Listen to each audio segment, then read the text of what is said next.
Jean-François sur ma chaîne YouTube Quand la nature nous parle. Vous avez été nombreux et nombreuses à me demander mon avis suite à une émission sur France 2 qui s'est déroulée hier ou avant-hier concernant le pouvoir de l'esprit sur le corps. Bien, me voici ce soir, fin de journée, à une heure où la température est un peu plus clémente, au sacro-saint du rempart est de la cité médiévale de Minerve. Voilà, je vous montre un petit peu le point de vue pour vous donner une idée. Le rempart, le Briand qui coule encore, une végétation luxuriante autour et les falaises en face avec des constructions de murs en pierre sèche qui semblent défier le temps et dont on ne connaît pas vraiment toujours la destination. On peut imaginer ce que ces gens ont fait rien qu'en regardant ce qu'il en subsiste. Voilà, ça c'est pour vous mettre un petit peu dans le contexte de cette cité de Minerve où effectivement l'énergie est très riche selon les endroits où on se trouve. Elle peut être très stimulante et d'autres endroits très affligeante. Bien, pour revenir à notre thème de ce soir, le sujet de l'esprit et du corps. Pour moi c'est relativement simple d'en parler parce que je pars du principe que à partir du moment où il y a corps vivant, il y a esprit. Alors comment faire un débat sur l'un et l'autre? Ça va être un peu compliqué. Pour moi, de fait, à partir du moment où ils sont associés, ils coexistent et participent à des échanges aussi réguliers que quotidiens dans tout ce que nous sommes, dans tout ce que nous faisons.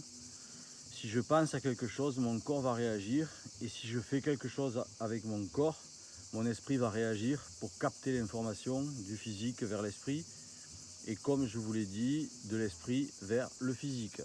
Voilà, ça c'est ma vision des choses. Donc difficile de dissocier les deux et d'en faire, si vous voulez, un cavalier seul et unique. Par contre, ce que je peux dire, c'est qu'effectivement, pour l'avoir expérimenté depuis des années, je suis absolument convaincu que l'esprit a effectivement un pouvoir sur le corps, plus que le corps a un pouvoir sur l'esprit. Je m'explique rapidement. Si vous avez effectivement, ou si vous êtes trouvé face à des limites physiques, on va dire, c'est le mental qui prend la relève. C'est ce qu'on entend souvent et communément dans les épreuves sportives, etc. C'est le mental qui va faire le reste. Mais le mental fait partie intégrante de l'esprit. Donc oui, effectivement, le mental va nous aider à évoluer, à transgresser certaines limites physiques et à nous permettre donc d'atteindre des objectifs. C'est clair. Ceci dit, il faut voir plusieurs faisceaux. C'est-à-dire que là-dedans, il y a aussi les fameuses croyances. C'est-à-dire, qu'est-ce que j'estime être une limite, jusqu'à quel niveau elle se situe, et comment est-ce que je pourrais éventuellement transgresser cette limite-là pour la dépasser et effectivement atteindre un nouvel objectif.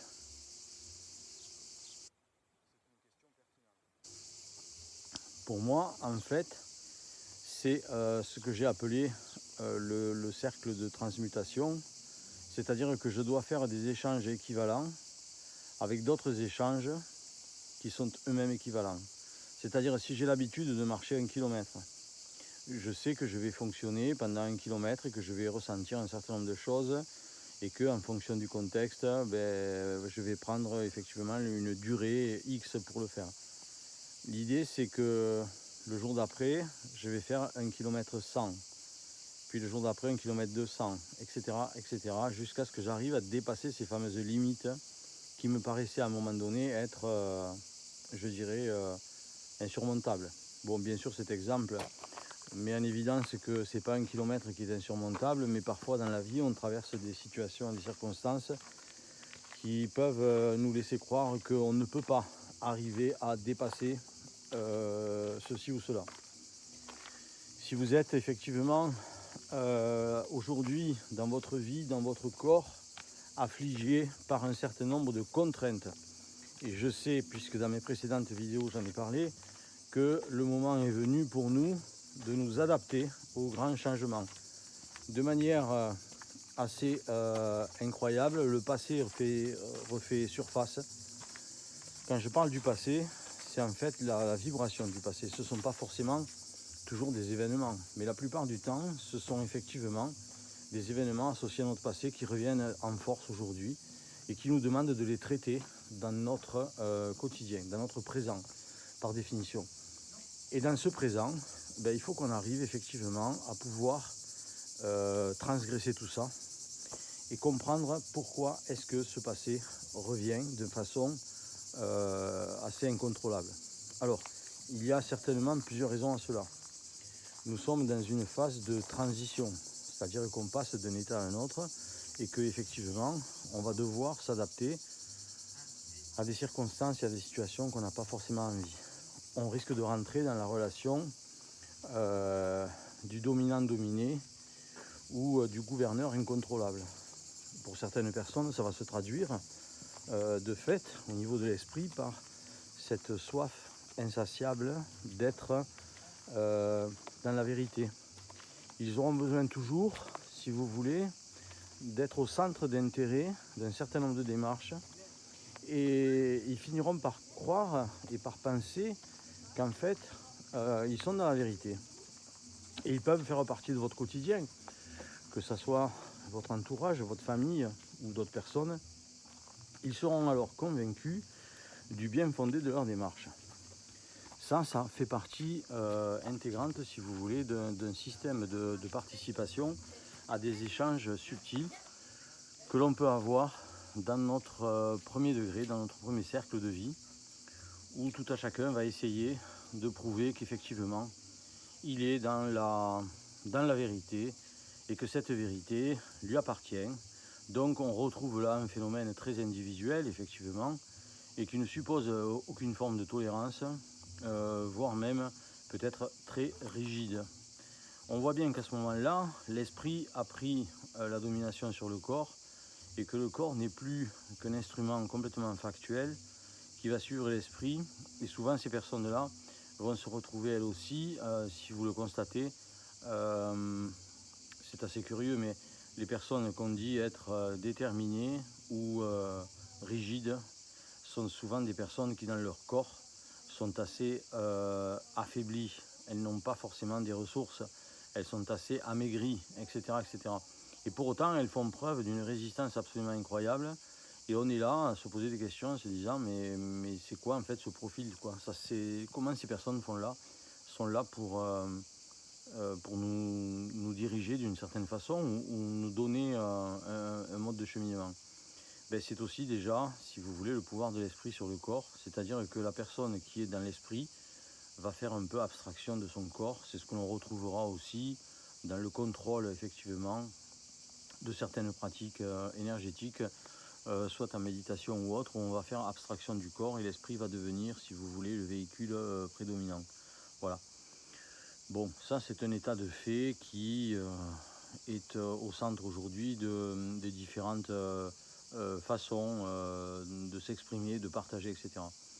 Pour moi, dans ce schéma, je vois des choses intéressantes, c'est-à-dire que sans être désobligeant ni critique, mais juste en étant un observateur décalé, je dirais que en fait, la vérité appartient à celui qui est dans la tolérance, est aussi dans l'analyse, est aussi dans l'ouverture. Celui qui pense être dans effectivement ce contrôle absolu de l'esprit va à un moment donné mettre à mal son corps et se retrouver dans des situations qui pourraient devenir un petit peu délétères pour lui-même.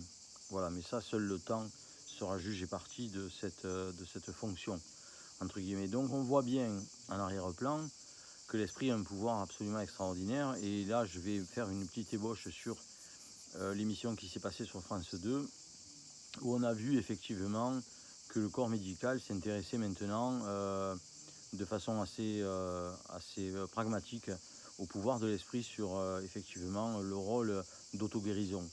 Alors effectivement, c'est une transition. L'auto-guérison est au centre de mes préoccupations. Moi j'ai appelé ça l'APNAG, c'est-à-dire activation naturelle du principe d'auto-guérison. Et je vais en faire certainement une ligne de direction à travers un certain nombre de propositions que je ferai pour des ateliers et des formations prochainement. Voilà. Parce que je pars du principe qu'il vaut mieux prévenir que guérir, et qu'effectivement, à partir du moment où on dynamise ce principe d'auto-guérison, tout simplement, comme la cicatrisation d'une plaie, on n'y participe pas, bon bref, ça se fait tout seul. Mais à partir du moment où on prend conscience de ses capacités, on peut transgresser, dépasser des limites, et là on va retrouver donc effectivement le pouvoir de l'esprit sur le corps. Voilà. Allez, je continue ma petite balade. Je ne suis pas tout seul dans la cité de Minerve.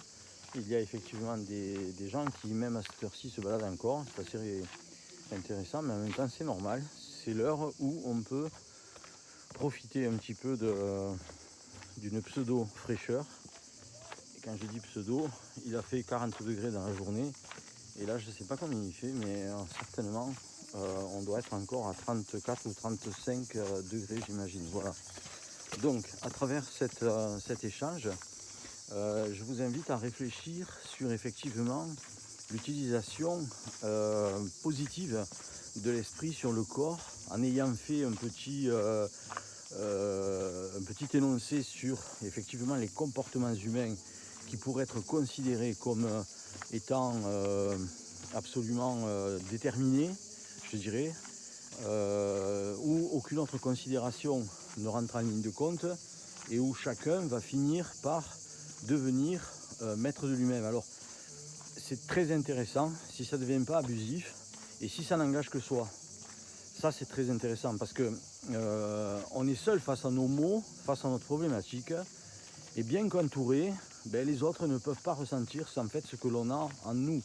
C'est absolument évident, c'est essentiel. Alors si vous faites de l'accompagnement pour des personnes qui sont en difficulté, et je sais ô combien il y en a aujourd'hui, il faut essayer de ne surtout pas se prendre en exemple, mais plutôt d'être à l'écoute de l'autre et de l'inviter effectivement à dépasser un certain nombre de limites qui pourraient s'opposer à son propre rétablissement. Voilà. Donc, plus vous allez aller effectivement dans la nature, plus vous allez activer ce principe d'auto-guérison. Nos cellules sont sensibles en fait à ces vibrations, et il semblerait que quelque chose d'assez instinctif se mette en place pour justement donner, on va dire, l'équilibre dans quelque chose qui à un moment donné l'a fracturé. Voilà, donc que ça soit sur des comportements, c'est-à-dire des attitudes, ou que ça soit sur des problématiques physiques, on se retrouve donc sur ce même faisceau, ce fameux binôme qui pour moi est relativement inséparable, corps et esprit, et dont on ne peut aborder le sujet que si on les prend en compte les deux. Si je traite l'esprit, il faut que je traite le corps. Mais si je traite le corps, il faut que je traite l'esprit.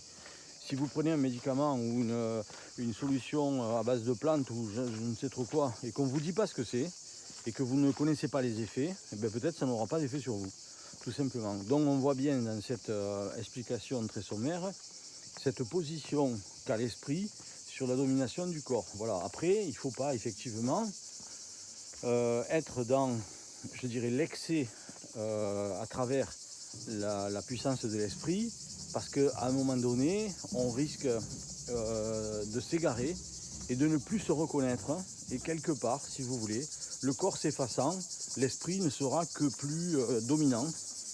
Et dans certains cas, dans certaines circonstances, je l'ai déjà vu, je l'ai déjà vécu, les gens finissent par disparaître parce qu'en fait leur corps n'existe plus réellement dans leur dimension psychique. Voilà, j'espère que cette explication est assez claire, tout au moins j'essaye de la rendre claire le plus possible, parce que je comprends que ce sujet vous préoccupe et qu'il est au centre de l'intérêt de beaucoup de vos démarches dans l'idée du bien-être.